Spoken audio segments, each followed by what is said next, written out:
السلام عليكم يا صباح النشاط كله. ازيكم عاملين ايه؟ جايلكم النهارده بقى بشويه وصفات عشان الحر اللي احنا فيه ده. تعالوا يلا نسمي الله ونبدا الفيديو بتاع النهارده. بصي بقى، لو عندك حر زي كده وانتي في المناطق الصحراويه، عايزه اقول لكم الحر بقى بيبقى نار نار عن كمان، يعني الاماكن اللي فيها ميه وزرع والاماكن اللي هي ارضها طينه دي. هنا بقى الجو فارق خالص. لو انتي زي كده وبلكونتك بصوا ما تقدريش تدخليها الصبح زي كده ولا في الحر ده، تعالى اقولك بقى انتي ممكن تنقي اكتر اوضه عندك او الصاله او اي حاجه.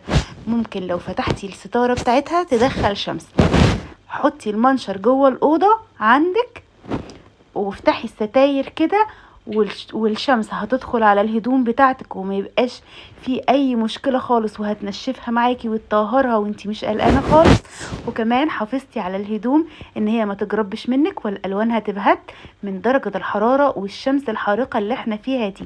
وده اللي عملته طول الصيف.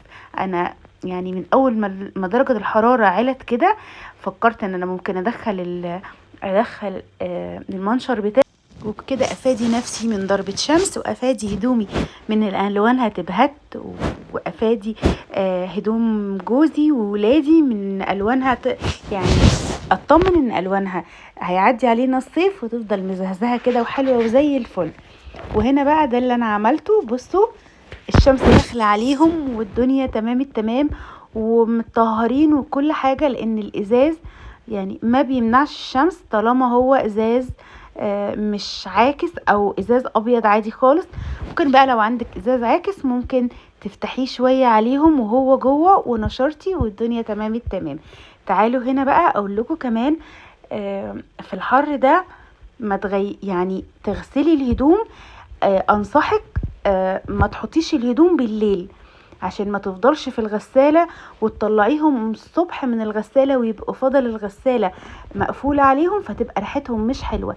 لا، حطي الهدوم بتاعتك هتغسليها دلوقتي، يبقى هتفتحي الغسالة مباشرة بعد ما تخلصي وتنشريها، مش هتبات الهدوم في الغسالة تاني في الحر. ودي نصيحة كمان مني ليكي. تعالي بقى اقولك كمان، استعملي دلوقتي بقى، خلي على طول في تلاجتك في الحر ده بصي مشتقات الجبن والحاجات الخفيفة اللي ممكن تساعدك انك تاكليها في الصيف وما تأذيكيش وما تضركيش وكمان تبقى مغذية ليكي. وانا بقى بصوا عملت شوية جبنة قريش كده وخدت القشطة بتاعتهم وشوية رايب. يعني احنا عملنا من اللبن 3 حاجات، عملت جبنة قريش ورايب وقشطه. مفيش احسن من كده، مغذيين جدا تقدري تعتمدي عليهم في الصيف.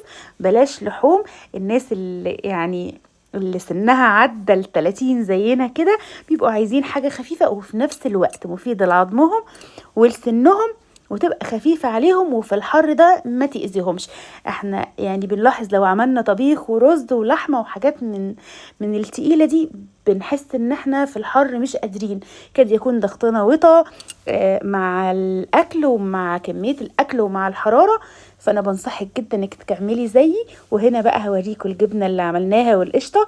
بس الاول احرصي كمان انك لما تخلصي حاجتك، يعني ما تخلصي مثلا تعملي جبنه وقشطه والحاجات دي. انا عندي الحصيره الحلوه دي مش ورخيصه قوي، ممكن تشتريها. مش عندك ممكن تعملي مثلا في حته شاش نظيفه او قماشه نظيفه، ايا كان اللي عندك ممكن تتصرفي وتعملي بيه. تعالوا بس نغسل الحصيره بتاعتنا مباشره بعد ما عملت الجبنه والحاجات دي. ما تركنيهاش عشان برضو في الصيف ما تبقاش ريحتها وحشه معاكي. وكمان لو ركنتيها مثلا هتبقى بواقي الجبنه هتجف فيها وتبقى صعبه عليكي جدا. وتعالوا بقى بعد ما غسلناها كده اوريكم عملنا الجبنه والقشطه الحلوين دول ونحطهم بقى في التلاجة عندنا، نعبيهم في علب كده، نحفظ الجبنه، نغلي ميه ونسيبها تبرد ونحطها عليها وشويه ملح وقرن فلفل كده هيخلوا طعمها معاكي تحفه. ونحطها في التلاجة ناخد منها زي ما احنا عايزين. والقشطه برضو نحطها في علبه، بس القشطه يعني ما تقعدش اكتر مثلا في التلاجة من 3-4 ايام بالكتير. وبعدين ممكن تستعمليها بقى في اكلك، تحطيها على الرز، تحطيها على اي حاجه تبقى زي السمنه كده، هتبقى معاكي تحفه خالص. بصوا بقى لازم نعمل مشتقات اللبن في تلاجتنا في الحر ده. نفطر نتغدى نتعشى، حاجات خفيفة مغذية. بصوا بقى انا عاملة ما شاء الله يعني قطعة الجبنة المرة دي يعني قطعة كده، حبيت اكبرها تبقى حلوة كده وماسكة نفسها لما احطها في التلاجة. بصوا الجمال بقى، يعني الخير كله في بيتك. وانا عملت لكم فيديو عن عملنا الجبنة والقشطة والحاجات دي بطريقة سهلة جدا، ارجع لي الفيديو بقى على القناة.